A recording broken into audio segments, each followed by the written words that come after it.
It's time.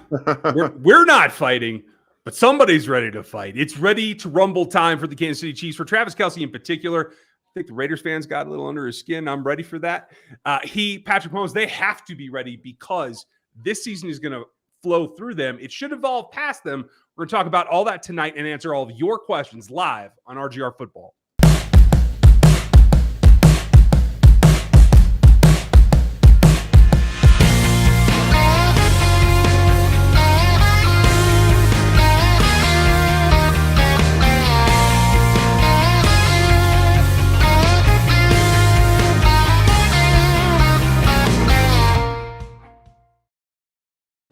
Welcome back, everybody. It's Monday. It's Q&A, and you guys know what's coming. If you're new to us, Q&A is what we do on Monday night. You get to ask questions. We get to give you answers.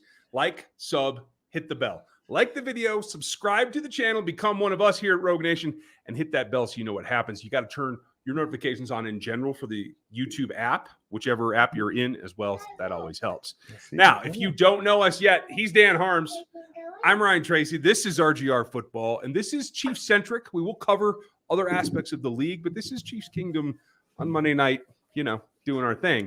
There's more. If you're not a Chiefs fan, you're just dropping in, happen to find us, you can check out NFL 33, where we cover the rest of the league in a different way. Some audio podcasts, some written word. Dan's a heck of a writer. I'm terrible, so I'm just going to talk at you, and it's perfectly fine.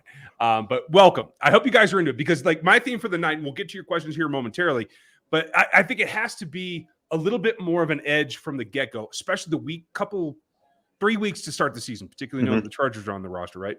It's got to come from Patrick, and it's got to come from Travis, and it's got to be like, hey, they don't think we can do this. It's got to be the old Tom Brady thing. Nobody thinks we can win. Let's get in a rumble. Am I wrong?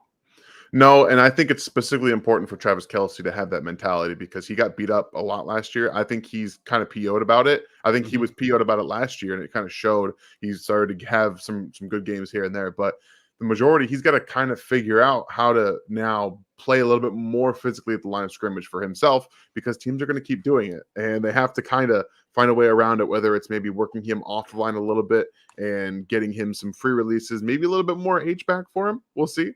What's going on? What's up with Liz reminded me it's supposed to be no hat Monday. Liz, that ain't gonna work tonight. I totally forgot. I will get you next week, I promise, because this is outlandish here, people. That's intense. That's some intense spike you got going on there. I'm not bald yet. Let's just no, you're not. That's good. That's good. But yeah, I think that everyone needs to have that kind of mentality for champions, for people that win multiple Super Bowls. You have to find a way to continually get your team revved up and ready to go. The injection of the youth is going to help the energy level of the entire team. I really believe that. And I think that they also kind of planned that with how many players that they wanted to draft and bring in that are younger and really help rejuvenate a team that was tired and it was worn down. It was beaten up at the end of last season, in my opinion. So I'm excited. I'm pumped, and you make a lot of good points. And Liz, I'm sorry, I totally forgot. I will do No Hat live next week, because this is just not going to be acceptable. And I didn't even know it was No Hat Monday. I legit didn't know. I just happened to not wear a hat today. Well done. Well, hey, Dan is keeping up the flame there, Liz. And folks, if you don't know Liz yet, Liz and Aaron, the couple Barrow, are our in-house moderators. Make sure you give them the heathens that you deserve, or you just might get kicked out, especially you Raiders fans. Let's be nice, okay? Nice to see everybody in here. James, if you need any help, let me know. I appreciate it, and thank you for reaching out today. Stevie's here. Stevie Gooch and Aaron run a segment here called Rogue Head Huddle, and they run a channel called Back Talk Bros. You got to check that out as well, because you can get their views unfiltered, uncautious, as I like to say. We are algorithm friendly here on RGR. We are. That is our point. So if you want the raw, go get it there, and you can see them behind in the members section. The member section is for anybody. You want to be a member, you can get unadulterated rants from Dan and I, the real deal. It's not family-friendly content. Don't watch it at work. But if you choose to join, you can do that. There's all kinds of levels. It's over in the memberships. And if you do join at the rookie level or above, making that commitment, you get into the Discord where you can talk to everybody as well. I'm stacking up questions, but beyond just having an edge and having the youth, I actually think because of what's going to happen with the offense, that it is going to bring down the output at least early in the season. And they're going to be in for some more scraps, more real fights to get a win early in the season. I think that's good for not just the younger guys, but for the veterans to know that they still have that. And then when they have to reach down and really grab it and pull victory out of the jaws of defeat, they can do it. Do you have any concerns? I'm not necessarily concerned. I think they started last year in the exact same boat with a Browns team that came out firing. Granted, the team that the Chiefs were at that time wasn't as good as the team that finished the season. I think we saw that accumulate over the first couple of weeks of the season, starting 1-2, 2-3, and finding a way to grind out the rest of the season. And it did go to the AFC Championship game. So I'm not super I'm not overly confident that they're just going to come out and just think they can dominate everybody, but I do think that they can grind out wins. And I think that just as important as that was over the last couple of seasons, it's going to get even more important as you continually find yourself atop of the NFL and specifically the AFC West and the AFC. This is a stacked division. It's a stacked AFC. It's not going to be easy for them. So I think they're ready for the challenge because everyone's been gunning for them for the last 3 years. And I think that now they are going to rub off on the younger guys. The young guys are going to inject some youth and some energy. So I'm excited to see how they start the season, because if you start to see them running, flying around, that's how I know they're ready to give this thing another go. Absolutely. Folks, give a shout out to Big Chief Sean. He's another one of our contributors you will see more of. Check out his channel as well. We try to bring everybody together here, but they got their own things running too. So make sure you support everybody. There's a lot of room in Chiefs Kingdom for a lot of different people. Let's just get away from the bloggers. That's all I'm going to say. I'm not going to call anybody out. Well, maybe I will later. Maybe you will. I only got water in the old Yeti tonight, though, so you never know. I think it's going to be a theme that carries on through the season. And if they get scrappier, I think that also allows the mentality to be set for those young guys. Yeah. I think Creed Humphrey and Trey Smith did a very good job of it last year. Nick Bolton did a good job, but wasn't really, I think, in a position, because of the position he plays, to really get that kind of grind out, like get in a street fight kind of thing, because he has to play off the ball in space a lot more. So I really look for the offensive line to lead that part, because they have, I think, an untapped specialty in this offensive line to get more physical and get more drive and become more of a force than we've seen lately. I know we all want it, but tell me why it will or won't happen in your opinion. So I'm not really too concerned about the grinding out stuff. And honestly, when it comes to Nick Bolton, like I see Nick as a guy, when you go back and watch the Tennessee Titans game, one of the only bright spots of that whole game was the way he handled Derrick Henry. Like Derrick Henry is the dude, like the guy you don't want to face as a running back. And that's, in today's NFL, it's not easy to say, we're afraid of this running back. Everyone's afraid of Derrick Henry. You don't want to get hit by him. Like, that dude is not easy. But Bolton came in and said, look, I don't care.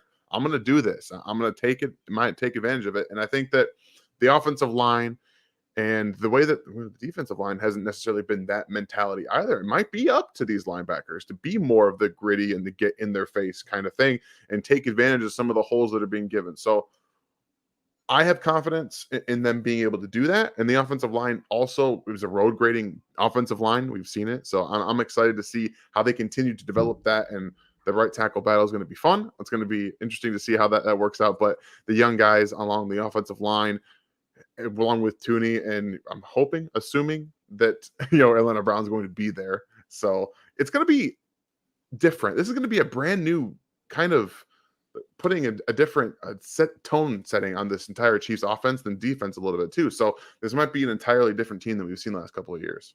Oh, I really like that, but B, tone setting reminded me something. Yeah. To Steve, Jennifer, and Candace, I think it was. 3 of you guys made it out to the Park County Fair where me and the Canyon Creek Band were playing over the weekend. I appreciate you guys making the trek. It was really great to meet you, and I'm glad that you made it here. The band is the band's going to be fun because we're going to retool our sound a little bit, given that I don't sing quite as high as I used to before COVID. We found that out the hard way this weekend, so we're going to be twisting some things. But it was great to meet you guys, and thank you. I know that was a long way for you guys to come, and I appreciate it. Folks, we're going to get to your questions. We're going to start with Dede. because Day decided to super chat and support the channel. So we're going to jump into the front of the line, and then we're going to go back and get everybody's questions.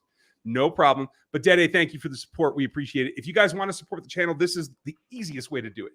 Is just go throw something in the super chat, ask a question or make a comment that we can react to and give you something for it. You can also get gear at the RGR store. You can join the memberships, all these things, including subscribing to the paid side of NFL33.com helps us.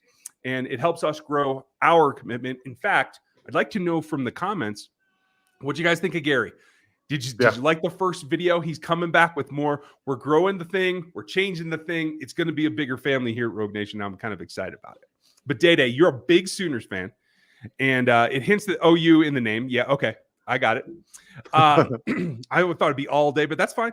I'm disappointed in Orlando not taking a deal that would have overpaid his worth. He needs to improve as an LT, and I appreciate Rogue Nation. We appreciate you.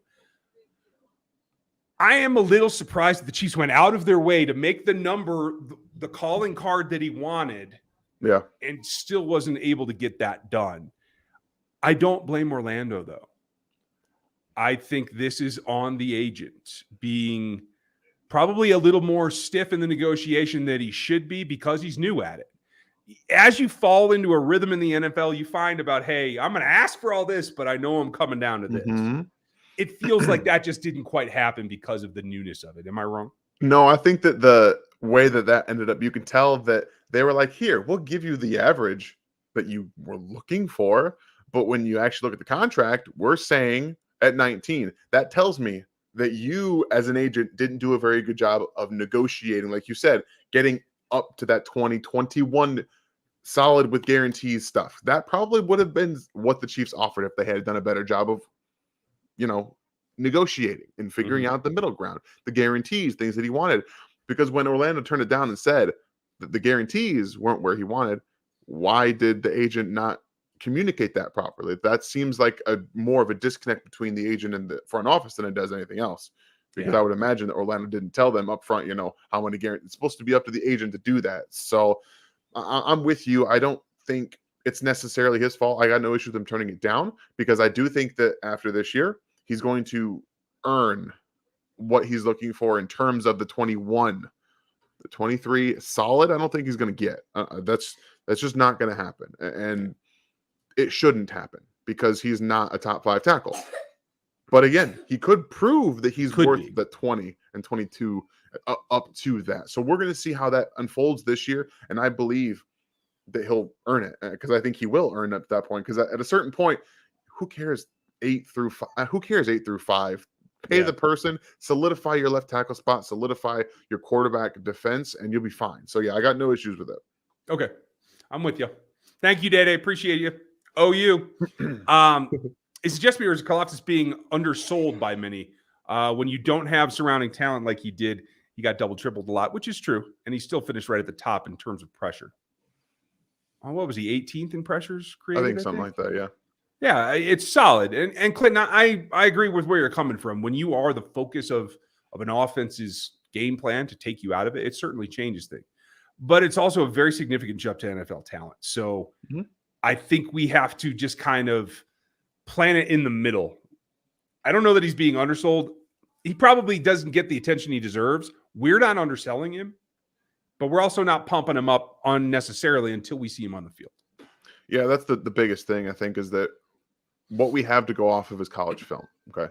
And when, say, I did my film review, I didn't really post any of the clips of him getting double, triple teamed because it's irrelevant. I don't care when you get double or triple teamed. That shows me nothing. If you win it, great. That's awesome. But you're more likely to lose those than anything. So I try to focus on the things that you will translate, the one-on-ones and just going around the edge, trying to win early in that rep. That's what you're looking for. So it's going to be different. He's working on his flexibility. He's working on losing a little bit of weight, working on his explosion. All of these things are going to be seen early on. Rookies report on Friday. We're going to get to see them in pads.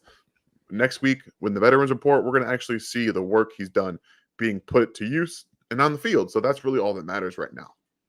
I agree. And I'm actually looking forward to him and Kennard one-on-one because that's about all they're going to have in terms of the rookie group. So, what? Oh, Chief yeah, and the there's Nona. that. This is what happens when I forget to change the theme, folks. Some of these things do happen. Which one do we want to go with this one? We're going to go with a nice Sure, steady let's back do it. row. I There like we it. I like it. Cheeseball had a good question, and this is one of the Yep. scenarios. I actually think he comes in before week 1, but he definitely needs to be in by week 1, or he's just costing Agreed. himself money. Yep. But if he does, if he comes in too late, like week 1 or the last week of training, not training camp, because that'll break a couple of weeks before cutdowns. Yeah. But if he comes in cutdown week, it's still not enough to get him ready to play, in my opinion.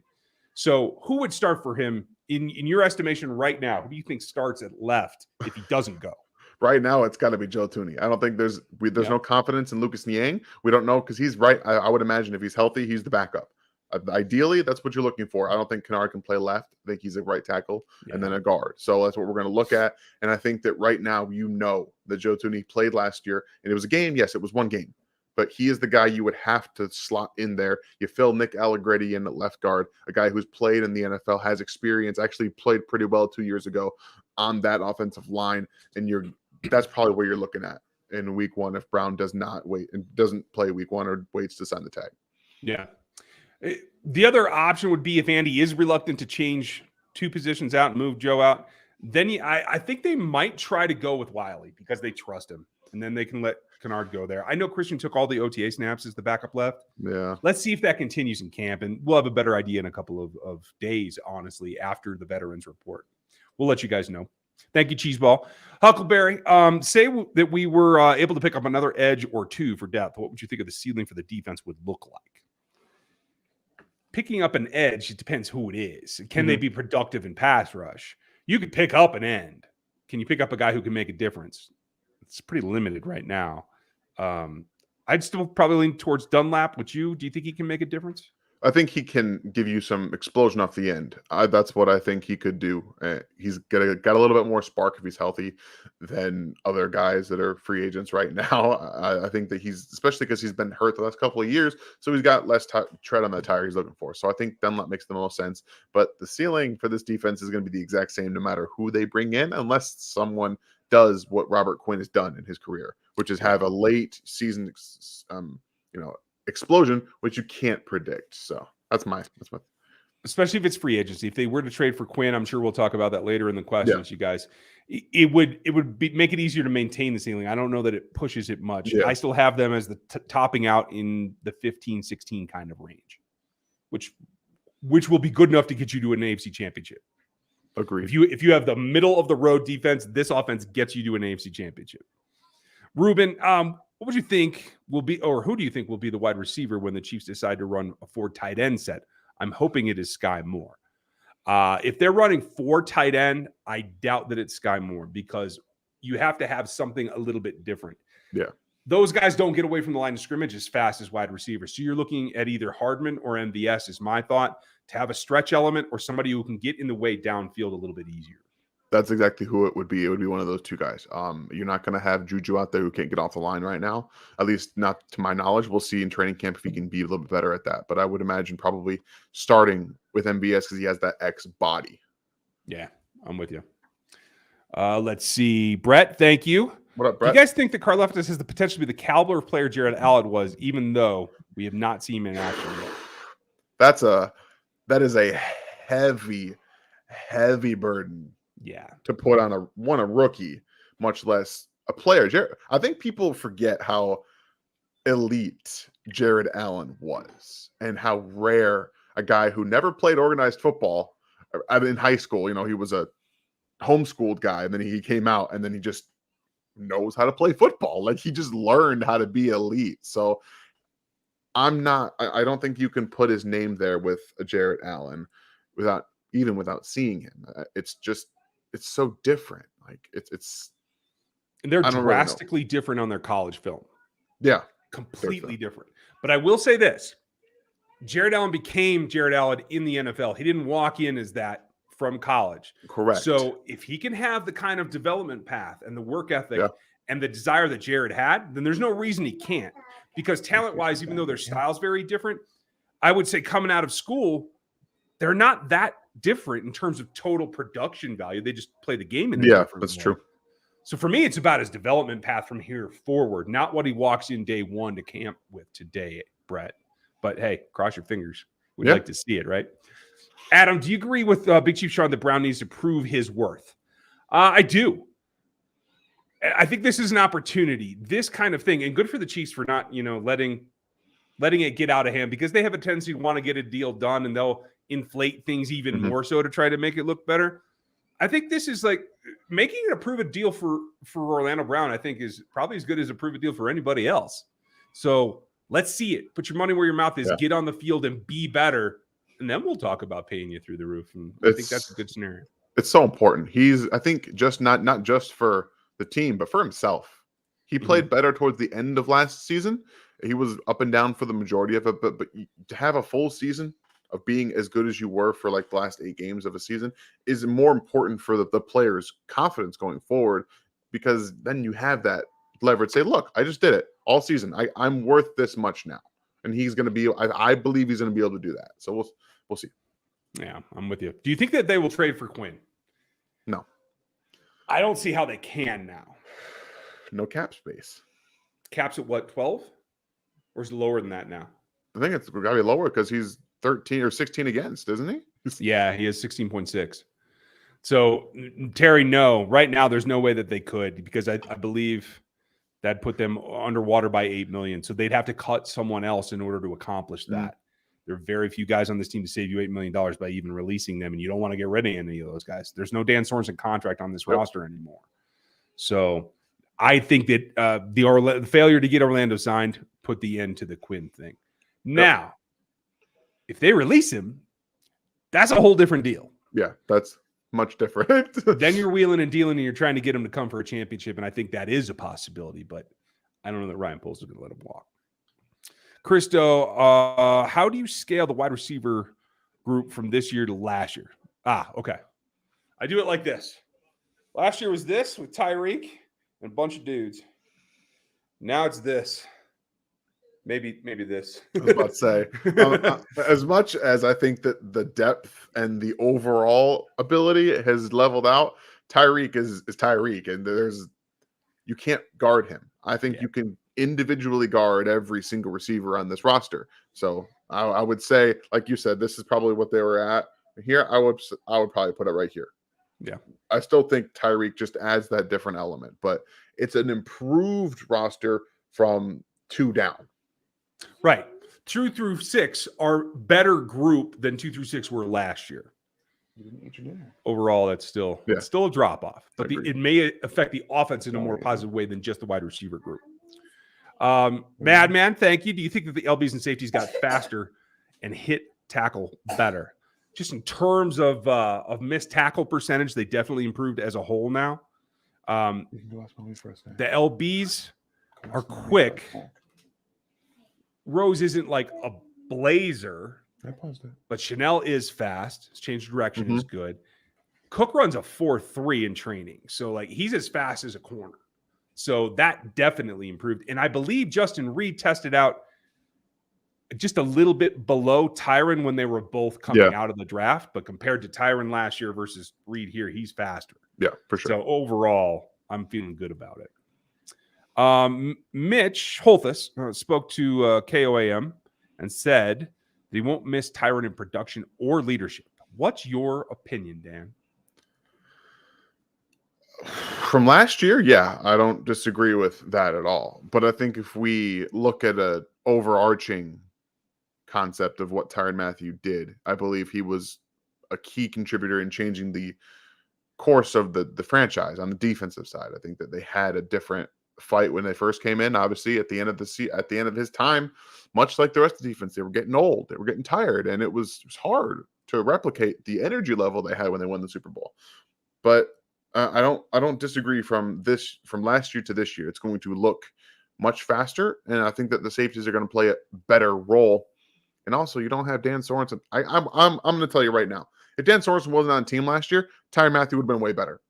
I'm telling you right now, he would have had a much better season, and people would not be talking about him in this shape, way, or form, because Tyrann had to cover up a lot of holes that Ben Neiman, Anthony Hitchens, Dan Sorensen could not cover. So I don't want to speak ill of him, even though I do know he was taking plays off and not playing as hard as he could at times. But there are some things out there that he had to do that other people couldn't do. So I'll just say that.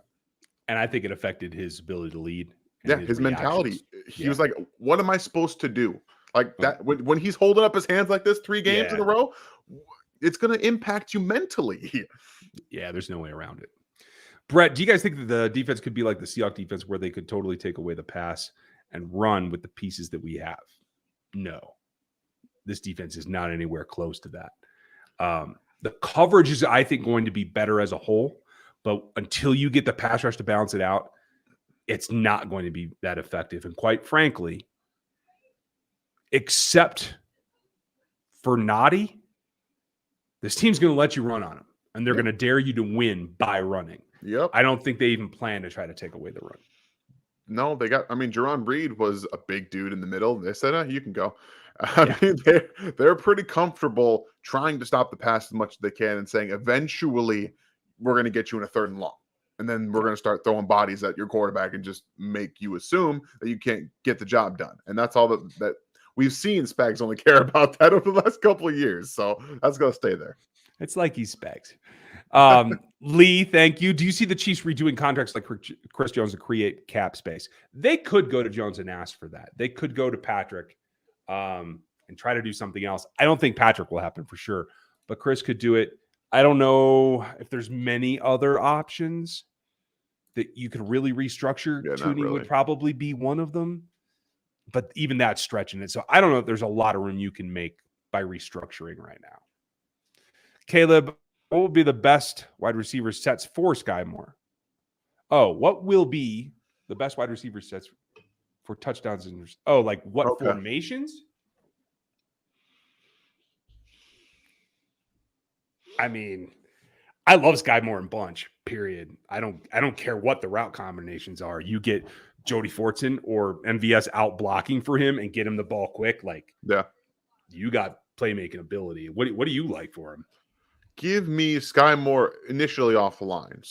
Give him a 3-by-1 where he's in a reduced split. You have Travis on the other side, and then you have McColl next to him and MVS on the outside. I think that is a beautiful spot because you have deep threats on both sides of him. You can really attack vertically, and you can have him run a deep over route. And with that free release, you can really get him into some spots and zones with Travis Kelce on the opposite side. So I think that's a really good spot to let him say, look, we got guys on the outside behind or next to him that can burn you deep. We have Travis Kelce on the opposite side. Guess what? Sky Moore can do everything in the middle of the field. I think that's perfect for him. Can you guys talk about the confidence level in the CB safety room? Under development. How's that? It's the confidence level. How do you have confidence in a group that's almost 100% different than it was last year? It's hard to know. It's going to come down to individual players making individual plays, and I think that's going to take a little time before you get there. But as your question ties into Bert's, I'm excited to see McDuffie because I think he does have a lot of self-confidence, and as long as he can understand and help, especially align when L'Jarius Sneed is away from him, when he's on the other side of the field, when he can help the safeties get everything lined up and make the recognition plays, I think he's really going to help. I'm looking forward to him too, Bert and Karlaftis in training camp quite a bit. I talk about both of those guys being key parts of this entire process tomorrow in my video when we gear up for training camp with the rookies reporting on Friday. So look forward to that tomorrow, guys. Jerome, thank you. Yes, I did. I was outside. It wasn't exactly yard work. I was playing outdoor festivals, but there were times there was no half. There's a little sunburn in there, but it's mostly brown. There's still a little red tint in my hair. I'm not that old yet, but it's coming on. Ruben, who will be the wide receiver when the Chiefs decide to go for? Okay, we did that. Yeah, you guys don't get too impatient. There's some double questions here because I'm slow and we're talking about topics a little too far. Don't worry, we will get you. Ryan and Dan, Brett Coleman's video titled Dolphins Chiefs are the same team is getting a lot of buzz. Yeah, everything Brett does gets a lot of buzz. How does he does deep into next gen stats to say that Pat and Tua are equal? Have you all seen it? Whew. No. And hey, I know. Good for him for making some shit. So this is what we call some clickbaity stuff, guys. As we all know, Brett knows what he's talking about when he's breaking down the film. He knows what he's talking about. When you dive into things that are next gen stats and you talk about stats specific things and make a video, titled the Dolphins and the Chiefs are the same team. We all know that's for views. It already has over 65,000 views. Good for him. He's doing a good job with the algorithm. The fact is, the Patrick Mahomes and Tua are not the same person at all. Not even a little bit. Like maybe in an alternate universe where Tua is a really, really, really awesome deep ball thrower, like the best in the NFL, and can do everything Patrick Mahomes can do. Yeah, that's a different universe, though. In this universe, Tua is an on-time thrower. In the short to intermediate parts in the field, he can be accurate and he can let his guys work. That's all he can do. He's not an outside the numbers quarterback. Patrick can do it all. And I will say this, he's drawing that conclusion specifically on last season because Patrick had to adjust his game. Exactly. And I think that is not an apt comparison when you say they're the same team. No, their production was similar because of what they were facing. Patrick is still very, very different. And quite frankly, I don't think the Dolphins are quite as organized or creative and able to adapt. If everybody threw their best game at them, I don't think they come out quite as rosy as the Chiefs do. But Micah, thank you for bringing up. Like forced to have to throw the ball deep and accurately down the field. Just litter the entire short to intermediate parts with do the opposite. Say, hey, go ahead and throw it deep. Well, go ahead. I mean, I'm sure he'll complete some of them because he's not a bad deep ball thrower. But your safety is going to be able to get back there in time to probably break up a couple of them. It's not quite Russ's arc, but it's getting there. Yeah. Despite the really frustrating loss in the championship game, the mood this offseason seems to be fairly light, as in they don't seem hell-bent to avenge loss. Do you think that that's intentional? I absolutely think that that's intentional because you got to remember, while there's new players, this team is coming off back-to-back Super Bowl runs. And then last season to a championship game. That's a lot of ball games. That's a lot of stress. So I think Andy specifically said, keep it light, go down, don't come to OTAs, go throw the ball in Texas, stay home, bring in your guys and work on that and keep it mellow is what I think. The loss was frustrating, but it wasn't because the Bengals beat them. I'm going to be honest as I can. That game was Patrick Mahomes having the worst, if not one of the worst half of football he's ever had, and the Bengals getting lucky. They did a lot of the same stuff in the first half that they did in the second half on defense. Mahomes just didn't play well. Okay. So I think that they know they play a tiny bit better in any phase in the second half. They win that game, and they go on to the Super Bowl where they give the Rams a run for their money. It would have been tough. It would have been a tough game, but I think they know that they would have been in the Super Bowl had they just played their game. They didn't play their game. They lost. It's tough. But yeah, I think they need to keep it light because there is a lot of new blood, and I think you got to re-energize a little bit now after all those ball games in 3 years. Hydra, welcome back. Glad you're here. Long time no see, buddy, and thank you for the support. What's going on, Hydra? Brett, with Travis being the main guy, I think Kelce will break more this year than in the past. Yards and touchdowns are my thinking. I think he's going to get a ton of attention. They're going to double him. They're going to rough him up. They're going to try to do what they did last year to frustrate him and to break him off of his timing of his routes. It's going to be up to the other guys to pull coverage off of him and demand that they cover MVS and Juju in particular. Yeah, this is an actually direct correlation of Mahomes spreading the ball around. Yep. You want to open Travis up, get McCole Hardman, MVS, Juju involved early. Get one of those guys a 100-yard game in week one. All of a sudden, teams are like, "Whoa, we can't just focus on Kelce because we're going to get burned." That's what you have to do in the very first week. And against the Cardinals, guess what? McCole Hardman might go over 100 yards in that game. I'm just saying. Just saying. Madman said that Hill said there were things going on in the clubhouse, and that's why they lost to the Bills during the season. Okay, I'm sure there was. There's always something going on in the locker room. I can't tell you. Quite frankly, I'm done. I'm done reacting to Tyreek. Yeah, like this is all right now. This is he's trying to gain interest for his after NFL career. Like this is the point now. He's like, I just got dumb paid. Like dumb paid. Guess what? I don't have to really do much anymore. I can play my game. And at the end of the day, I got to figure out what I'm going to do after this. This is him trying to become like I don't want to get him too much attention, but like these Skip people. We don't talk about Skip Bayless. This dude's reactionary artist. That's what their job is. Right now, that's what Tyreek is doing. He's being a reactionary artist, getting attention. He's getting clicks, and that's all he's doing right now. Yeah. That's it. And that's okay. There's always things going on in every locker room, in every game. It's how you power through that. And if he says that's why they lost, well, he's going to have to get a little bit more frank and throw some dudes under the bus, and he ain't going to do that. Yeah.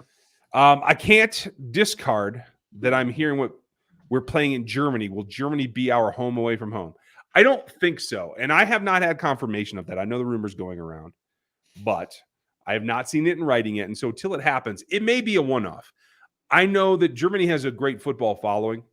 Mm-hmm. I know people that have been stationed there, and the natives really want it. But I don't know that it's Chiefs specific. I still think the UK offers a bigger Chiefs fan base than Germany will. So I think they'll try it, and you'll just see how it goes, Lego. I mean, who knows?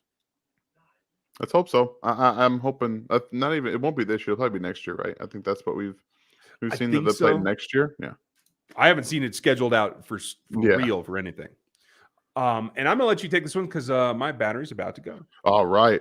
Thank you for the question, Quinn. What % chance do you guys think we start 0-2, considering how good the Cardinals are the last couple of seasons and the fact the Chargers have been our toughest matchup the last 2 years? So I'm gonna say it's relatively low because I don't think the Cardinals are that good. They're not gonna have DeAndre Hopkins. They're gonna have a depleted wide receiver room, and I know Kyler's good. He'll be healthy. That offensive line's still a question for me, and that their defense isn't as good. They also lost Chandler Jones. I know they have J.J. Watt, but he's old, and he's really kind of more of an interior pass rusher now anyway. So I'm not as worried about the Cardinal game as many people are, with more focus on that Chargers game. So the odds or the chances that I give them finishing or starting the season 0-2 are pretty low, and it's more about that Charger game. I really don't think that the Cardinals are going to be a huge test unless, Marquise Brown and Rondale Moore are just like world beaters, which I don't really see happening. So I do appreciate the question, but yeah, I really don't think that they're going to have a huge chance to start 0-2.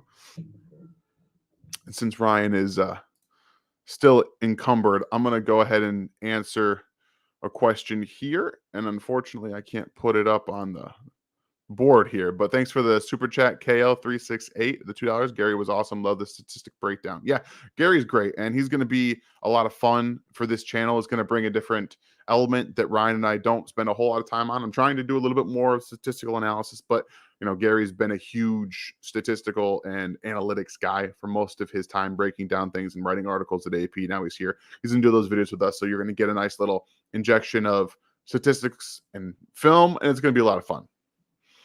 Thank you again for the super chat, Hydra. Josh Kando needs to get some more snaps. I thought last year before injury he deserved third down snaps that Dana and Okafor were getting instead.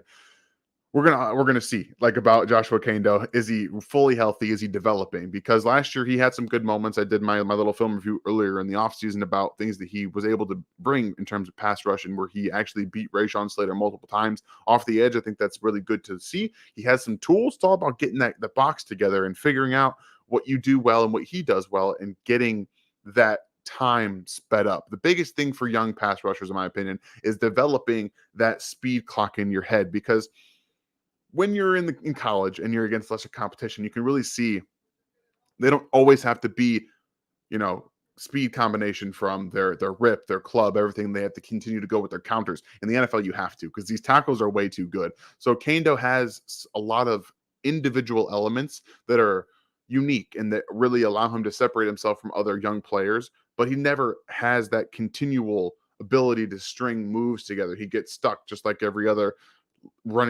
defensive end that comes out. So he's got to get his clock sped up a little bit. I'm hoping to see him get more involved from that aspect as well. So, but again, thank you for the super chat.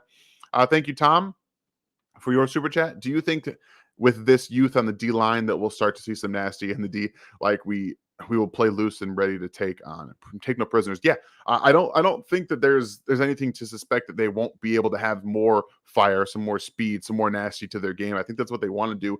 Bring in some guys that tackle really, really well. Hopefully that Nick Bolton can rub off on some of these other guys down below. Your Frank Clark, Chris Jones tackle a little bit better this year at the linebacker core as well, with Willie Gay missing some tackles here and there. I do think the speed and aggressiveness on this defense is going to be a lot for them to be able to take in. I'm hoping it does that same thing, Tom. Thank you for the question, Mo. Who do you guys think will miss camp, or is everyone a go? So right now, I believe Lucas Niang's a question. I know that Justin Ross is a question because they were both injured, recovering, rehab through that. But right now, I have no other information. There's some guys that were nicked up, but I expect most of them to be ready for camp. Those two guys are the only ones that I know off the top of my head that could possibly miss camp because of injury. Thank you again, Hydra, for the question in the super chat. Appreciate you, man. When we hear from Rick about an update on Nick Niang's actual health sometime during training camp, I'm guessing. Yeah, that's what we're expecting. We're expecting us to really see when that's going to happen during training camp. The veterans report Tuesday of next week. So I would imagine if he's not on the field, that'll be the first time that we get to hear anything. Thank you for the question, Apaguera. I apologize if I pronounced that wrong. If Brown has a good year, is there a chance he takes a deal with lower APY but more guarantees? I think I kind of touched on this earlier, but I do think that there's a chance that we see the API go from that $5 to $95 million contract that was essentially what they were offering him, which is more $19 million, to a 20, 21, maybe 21 and a half. But again, more guarantees. I think that's somewhere in the middle where they can come together and say, look, you did really well playing last year. We know that you want security, so we'll bump up your guarantees, but also know that we don't value you as a top tackle in the NFL, that you're not a top tackle in the NFL. So I do think that there's room for both sides to come to an agreement here on what's happening in that situation. Thank you, The Last Cheeseball. Did you hear Mitch Holthus and Tyrann Mathieu struggled last year and we shouldn't lose sleep over his departure? I think I answered that question already. Something to that effect. But yes, I think that Ryan and I both kind of touched on the Tyrann Mathieu thing earlier. What up, Big Chief Sean? I know you don't play Madden, or do you? But do you think of them making MVS an 80 rating? I don't know, man. I tend not to put too much stock into Madden ratings for players. Like, I don't care about that stuff. And Ryan's back. I had to go through 7 batteries to find one that had charge. So apologies. Yeah, so we got the Big Chief Sean question. Okay, cool. Let's see. You started on Quinn. So KL, thank you. Gary was awesome. Love the statistical breakdown. Awesome. Glad to hear that. Now everyone gets their questions up. There you go. Right. Yeah. I'll get caught up. We'll be fast. Thank you. Appreciate you, Kale. And Hydra, welcome back. Thank you for the support. Josh Kano needs to get some more snaps. I thought last year before the injury, he deserved third down snaps that Dan and Okafor were getting instead. I don't know. I hadn't seen much to that point. I was okay with it at the time, but they definitely got to get him out there now. They need him. Yep. I think you will see a lot. Tom, thank you for the support. Appreciate you. Do you think that the youth on the D, they'll start see some nasty on the D finally? Like we will see them play loose and ready to take no prisoners. I hope. You also got to remember that the young kids are going to be a bit overwhelmed at first. Maybe by midseason we can start to see that, but who knows? Yeah. I think Karlaftis, if he gets the right matchup where his power can dominate a player, I think you're going to see some nasty come out. Now I'm here for it. Who do you guys think will miss camp, or is everyone a go? I mentioned Niang possibly and Ross possibly because those guys have ongoing situations that we don't know about. That's it. Right. Evidently, Gordon was injured coming out of camp the last day too, so it may just be slow. I think Niang's the one that we're probably expecting is going to be NFI or something. Hydra, thank you again. When we will hear from Rick about an update on Niang's actual health sometime during training camp, I'm guessing. Yes, I believe Andy's going to hit the podium on Friday as the rookies and quarterbacks report. He may get asked a question. I don't think Rick will be there. Rick Burkholder is their head of athletic training and medicine, folks, if you don't know Rick Burkholder. I don't think he'll be available until the mandatory, which I think is the second week of camp after the veterans report. But Andy might give a small update because I'm sure the beat reporters are going to ask him. I know Matt or Nate are going to ask him about it. So we'll see what happens. Thank you, Hydra. Akaroga, if Brown has a good year, is there a chance that he takes the deal over a lower APY but more guarantees? I think it was more the structure than anything. If he has a good year, it means that maybe they can move out like their breakaway year. And if he gets a little more guaranteed and it doesn't look so easy to cut him, maybe he does that. Maybe they're comfortable with it at that point. Dan, after you. Oh, we did this one too. Did we? Okay, cool. We did that one. Yeah. And then we got the big Chiefs right there. One.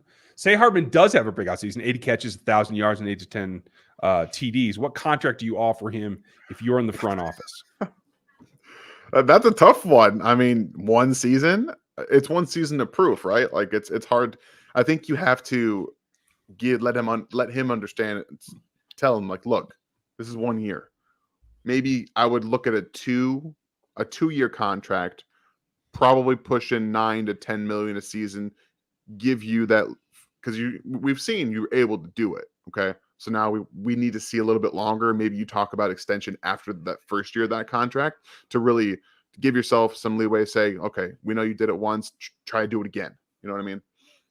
You're nicer than me. I'd offer him 17 for 3.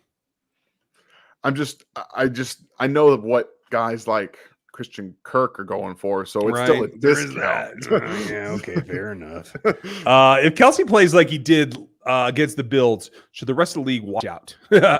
I mean, yeah, when Travis is healthy and able to get off the ball, if they're going to mug him every down, there's not a lot that he can do about it other than to play through like he did last year, and I think that does have a drain on him. Got to start up his acting career a little bit again. If they're going to start holding you got to start acting. You got to start back throwing to the yourself down, man. Which defensive group are you most excited to see this season? Safeties. You guys know where my heart lies. I want to see linebackers crush people. Yeah, I want to see excited. Hits. I'm excited about the safety group. Lego, with a no BS assessment, who, if anyone in our division, are you most concerned about?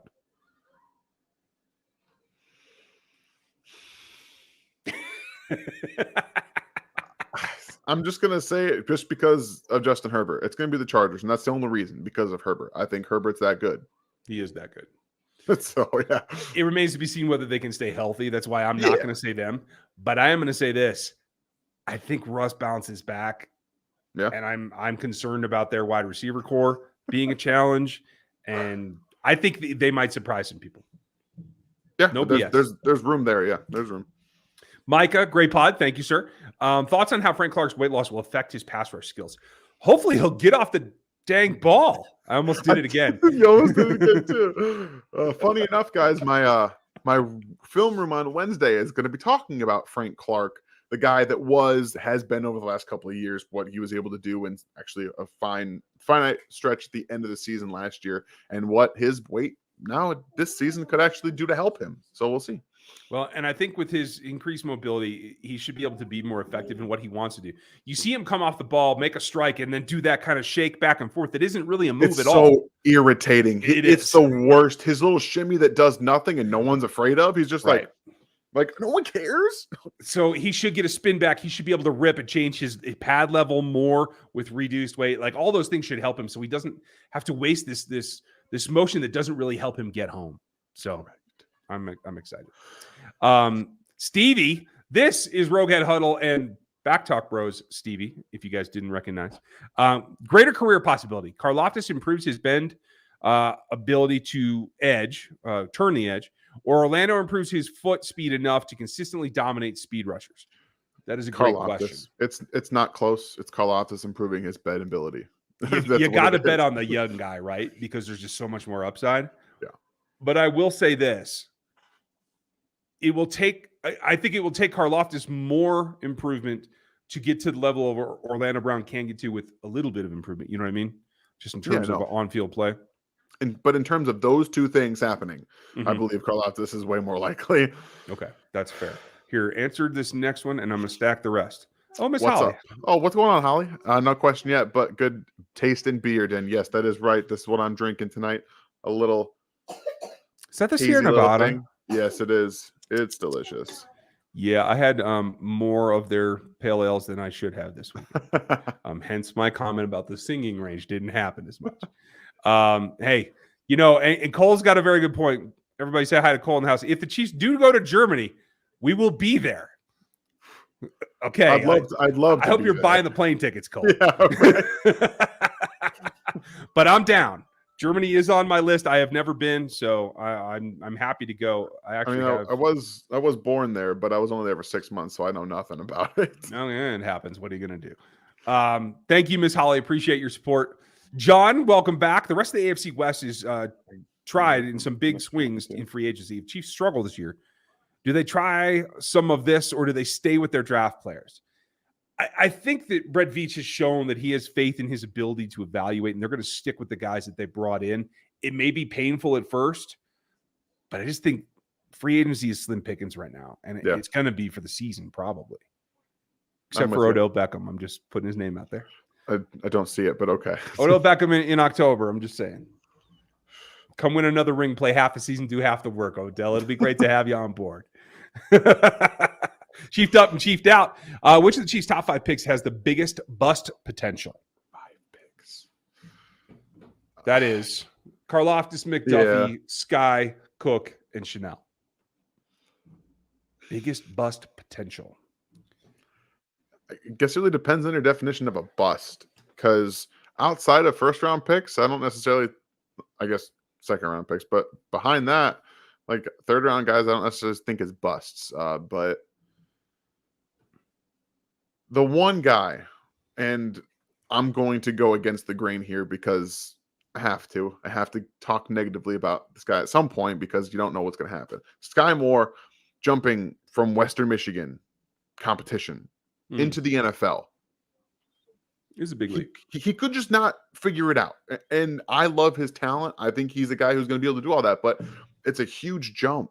And I think people really forget jumping from Western Michigan where he did dominate. Bad defensive play. Very bad. Like he was open all the time because dudes didn't know what they were doing. NFL players are going to know for the most part what they're doing and where they're supposed to be. So maybe if he doesn't adjust and adapt to it, he could be. Okay. That's fair. I'll roll with it. I know what everyone thought I was going to say, but I went against the grain. The only 2 guys that can be busts for me are the first round picks because it's the only investment that can really relate you to the point where you don't feel you got a return on that investment. So I don't know. That's just my thought, but thank you, Chiefed Up. Hydra, thank you again. Man, you're on fire tonight. Man. Who finishes the season as wide receiver 1? You take touchdowns, I'll take yards. Oh, touchdowns, I think Juju will have the most of the wide receiver core. Okay. I think yardage, it is going to be MVS. Interesting. I'd be happy. I won't lie, but I don't see it. I'd be happy if it was Hardman. That's what I'm hoping. That's what I think is going to happen. Honestly, I do. What would make me really happy is the 2 of them were like neck and neck going into like week 12 and 13, and they had to turn it on. That's what I'd really like. Thank you, Hydra. Micah, thank you. Do we outbid every team for Odell Beckham Jr. if our wide receiver is not productive by week 7 or 8? The only problem is cap space. You can't outbid everybody. Yeah. You have to lay it on hard and heavy about, hey, if you want to win a championship, you got to come here. You can't go anywhere else, Odell. Yeah. You want to do it, you got to come here. It's just going to be tough to squeeze it in. It's also going to be, is he going to be able to play that early? No one knows. Well, and that's what I'm saying. Like, I would like start trying to sign him in October before everybody sees him working out again. Yeah. Get that insider information going. That's what I'm saying. Gary Odom, what would be the point around holding out as a negotiation tactic at this point, since it's tag or nothing? It would be only to prove to the Chiefs what they don't have when he's not around. There's not much there to prove. Yeah. It would be silly. It would hurt him more than them. That's what I tried to say that people didn't understand. Like, he's holding out hurts him. It just hurts him. If Joe Tooney plays left tackle and everything's fine, guess what? He is never getting the money he thought. Right. And not from the Chiefs, not from anybody. Oh, man, I tell you what. Yeah, that would hurt him. Let's see. We got a couple more coming, you guys. I'm trying to get those lit up so we can finish them up and make sure everybody gets their question asked. Miss Holly, thank you very much. Appreciate Holly. you and your support over the years. Very much appreciated and glad you're here. Top 5 receivers for the season and prediction of total number of yards for each. Okay, so we're talking yardage. Yeah. Go. All right, so Kelce will finish as the most yardage guy. I'm thinking he's going to have about 1,420. Yep. Yeah, okay. right there it is. I got McCole Hardman at 2 at 1,100 yards, roughly 1,100 yards. I have him there. At 3, I will have Juju at 800 yards. MVS 4th at 700. And then at 5th, I will have, you're not going to like this answer, Clyde Edwards-Helaire at 500 yards. Ooh, I wouldn't mind that. I wouldn't mind that at all. I will tell you this. I have MVS 2, but I don't think he breaks 1,000 yards. Yeah. And then I have McCole, Juju, Sky. And hey, I'll be happy with that. Yeah. Yards for each, I will say 900 for MVS, 800 for McCole, 700 for Juju, and probably 650-ish for Sky. Because I think in the end, if it comes to the point where you're either running 4 tight or 3 tight, or you're running spread 4 wide receiver stuff, Sky's the guy that you don't cover. If I'm a defensive coordinator, he's the guy that I leave, loose or has the best matchup he can win. So I think he will take advantage of that. Miss Holly, great question, and love the avatar still. Just want to say that. Hydra, $14,302,408.68. Okay, so is what they currently have in cap space. Going to have to move some stuff to get once Orlando Brown signs that franchise tag. Yeah. Thank you, Hydra. Appreciate you checking that out. Chris, Ryan, if I remember correctly, you were a strength and conditioning coach. Yes. So what normally would be your workout routine? Be gentle. I am 40 now. Hey, I'm pushing that and well beyond myself, my friend. I will tell you this. The number one thing that hurts guys our age is back and knee problems. So get a nice light bar and just do nice, slow, easy, deep squats with very little weight.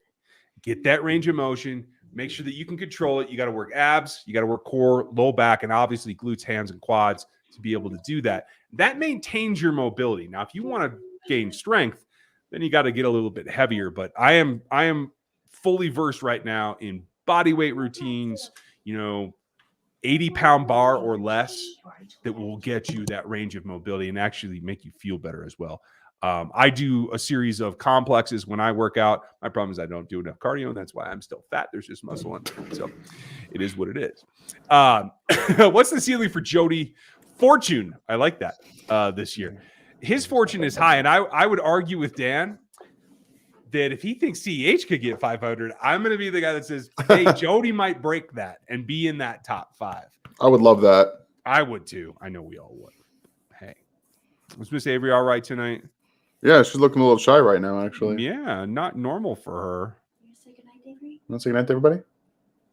No. Okay, that's all right. You don't have to. Not tonight. It's okay. Nobody can be a movie star every time, hon.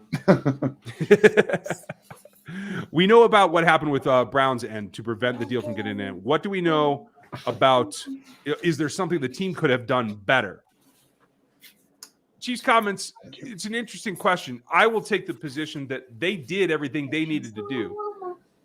They didn't give in to a demand from a player that they actually need on the field. I think they did a good job of not overpaying, even though they were willing to go up to those numbers. If they changed the structure to make him happy and committed more money to him, I think that's more risk. So I think they actually did a good job controlling the situation from their end. Dan, would you have thought there was something better they could do? Why, Mommy? I don't think so. I think that what they offered him was more than fair enough for how he played for his first season in Kansas City. I think that's kind of what we saw. Like that's what it was. And honestly, when you have an up and down season and then you finish strong, I think he got paid at the top end of what he would deserve after last year. I think that was, in my opinion, what he deserved. But now you bet on yourself. You see if you can play that whole season that way, and you can bump that up a couple more million in APE, and and the average per year. And the guarantees. That's what you're looking for. So I think the Chiefs did everything they could have done to get that done properly. Yeah. Okay. We're going to speed through these, folks. We got to wrap it up. Still seeing Justin Ross rumors. I thought he would for sure be on IR. Have you guys heard anything positive yet? It's been all quiet since they left, and he is still a shadow IR candidate. KL, Thank you for your support. With the failure of signing Brown, does that doom the team to getting a defensive end? Probably. I mean, you're going to probably free up some space with a restructure of Mahomes or somebody to get a little bit, to get maybe a free agent guy as more of the third down specialist, but you're not going to trade anybody. Yeah, it's going to be tough to take on a big salary. Kevin, are our linebackers disciplined enough to not get burned by screens? Sick of getting burned. I think so. Especially, we got to see what Chanel looks like in space, and I think teams are going to force them into base a little bit more than we saw last year. Yeah. But I think Nick got really, really back. I think he surpassed his ability to defend the screen of what we saw in college by the end of last season. So I think he's going to be fine. I think Willie can take on the screens just fine. Mhm. It's not the linebacker level that I'm super worried about. It's missed tackles from the secondary when they come up. Yeah. Not everybody can be L'Jarius Sneed, but they need them to be. I agree. Matthew didn't seem to have much energy. Seemed like he missed a lot of opportunities. Do you think that will change with the new additions? Absolutely. Yep. Tyrann's at the backside of his career. He's fading down. Are you going to be watching Mathieu and Sorensen play together? And how funny you think it will be? 1 out of 10. I'm going to give it a 3 in terms of like it'll be funny, but I'll be crying too. It'll be pretty bad. I'm not going to pay too much attention to them. I might like see every now and then if they're on TV, but I'm not going to like go out of my way to watch Dan Sorensen play football again. Sorry, guys. I'm just not going to do it. I do have to leave at this moment. My daughter is yelling for me, so I'm going to go and put her down. You guys take care of little Thank miss. You. All right, buddy. See you guys next time. And that's the way things happen sometimes, folks. So, hey, everybody follow Big Chief Sean over on his channel, Big Chief Sean Football. I think you will really, really enjoy that. And I appreciate you being here, Sean. We'll talk this week or this weekend. Cold Eight, which defensive group are you most excited about this season? Really, it is the linebackers. I want to see them lay the wood and bring a physical presence back to that part of the ball. St. Paul Chief, thank you for your support. Hi, guys. What percentage of NFL agents take? 10, 20? It varies. The high-end agents get into the 15 range. 6-ish is pretty standard from what I understand. It all depends on like where you are in your development wheel too. So the Lee Steinbergs of the world are going to get paid more out of your chunk than others. But I'd really have to look up what the average is. I don't know that off the top of my head.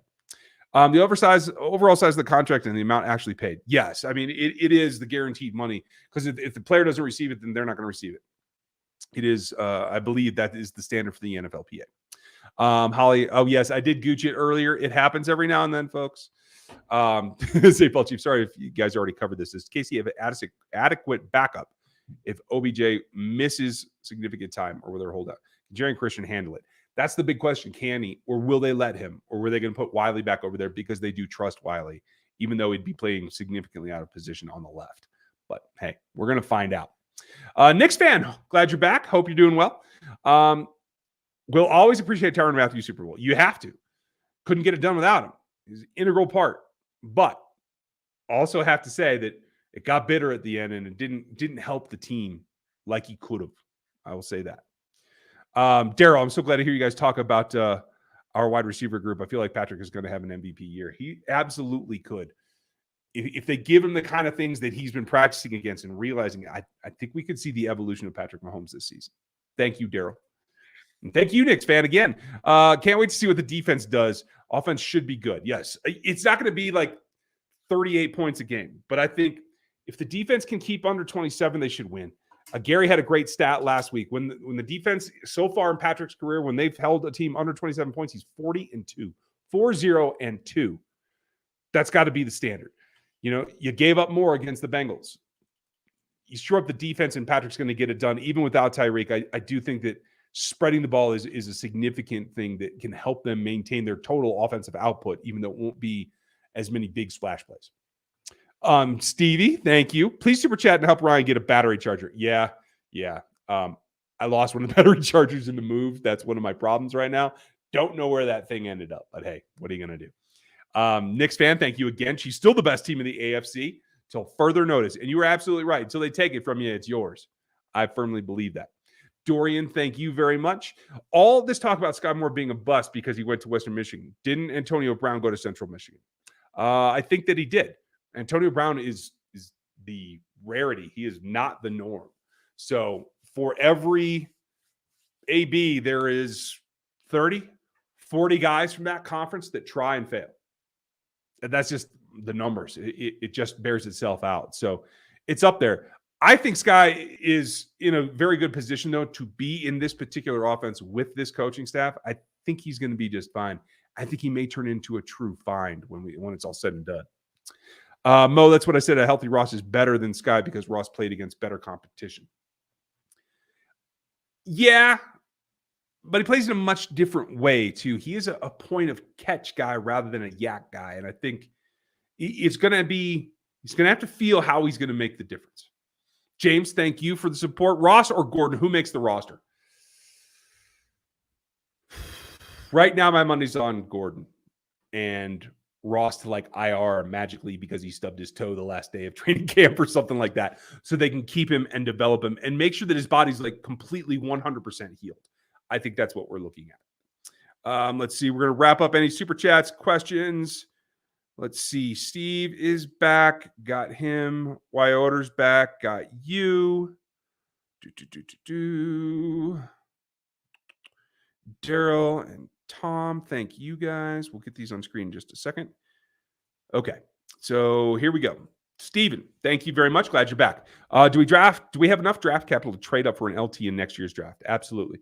You still have the additional third and fourth from Tyreek, and you still have an additional third from Ryan Poles. So, yeah, there's plenty of draft picks to go around. Not going to be a problem. Are there any DEs that will be free agents after the season that you'd like the Chiefs to pursue next year? Well, great question. I have not looked at who's coming up on free agency yet. Off the top of my head, I want to say that is Sweat going to be up? He might be. I don't think they extended him, but could be an option. I don't know. I'll have to take a brief look at free agents here before training camp, and I'll get back to you. Let's try that next week when evidently, Liz, it's no hat live stream next week because I forgot it was supposed to be this week. Daryl, thank you. I have a feeling that Juju will be our number one receiver. He's going to turn it on this year, not counting Kelce. Fair enough. I hope so. I would love to see that. It's just hard to picture right now. And part of that is colored by the dirge of playing with Ben Roethlisberger last season. So it's just harder to materialize in picture right now. But if that happened, I would be happy as a clam. So let's keep our fingers crossed. And Tom, thank you very much. Appreciate your support as always. Do you feel that the offense will be different in the fact that Nagy is back? How different will it be if so? And who will call the most plays? I do feel it will be different. I think you're going to see some more intriguing motion that actually isn't just window dressing. There are times where they send guys in motion just to find out what the coverage is. Are they in man? Are they in zone? Do guys shift their zones if they are in alignment? Like just some basic stuff. I think they're actually going to use it to more effect this year because I think you can get the intrigue going about what that weapon is going to do because it's so new. Everything's new. Nobody can watch last year's film and know what this year's Chiefs team is going to do with their wide receiver routes because it's a completely different crew except for McCole. Now, Travis is Travis, but Travis can do everything. So, yes, he has some things that he does best. He'll post up. He'll run that medium over, of course. But it's still even hard to predict even with Travis. So I think that's going to be the big deal. And how different will it be? I think you're going to see some creativity in the run game as well, whether it's pitches or options or whatever they're going to do. Matt Nagy's going to bring some of that creativity there too. I'm looking forward to that. Who will call the most plays? It will still be Andy Reid. But I think Nagy's going to have a share. I think Bieniemy's going to be in the mix there too. I would still give the edge to Bieniemy a little bit just because of the way that it's breaking down right now. That's my thought. But it's still going to be, I believe, the bulk of Andy Reid, whether it's initiating the play or just confirming, hey, that's what we're going to do of a choice of options or whatever. It is a bit of a committee as they go through it. And quite frankly, the dark horse might be Patrick himself. We'll see what happens. But that is all the questions and the super chats for tonight, except for Knicks fan again. Do you think Powell makes this team? Dan will tell you yes. I'm going to tell you no. I don't see it happening. Sorry, Cordell. But the practice squad is still a good place. You can still improve there. You can still try to extend your career. I don't think that's a problem. All right. I hope that you guys have a great night. I'll try to have more batteries on hand next week, and I'll try to remember not to wear the hat, Liz. Check out Back Talk Bros. Check out Big Chief Sean. Get ready for more Gary. He's coming to the channel. We're getting back in this week. We have film for you. Dan's got a breakdown for you. We'll have Seth back. Oh, no, we won't. Seth will be off this week. It'll be me on Thursday night. We'll have some fun with it. So thank you guys for all the support tonight. all you super chatters, all you new members. I think I saw 2 of you at least. So welcome. Get me that information for the Discord and we'll get you in there. And everybody else, we'll see you Thursday night, if not before. We have content for you every day. Remember, we are bringing it to you. And you'll have, I think, the part 2 or 3 of Jaden in the Huddle later on the weekend. We will connect with you then. Have a great evening. We'll talk to you next time.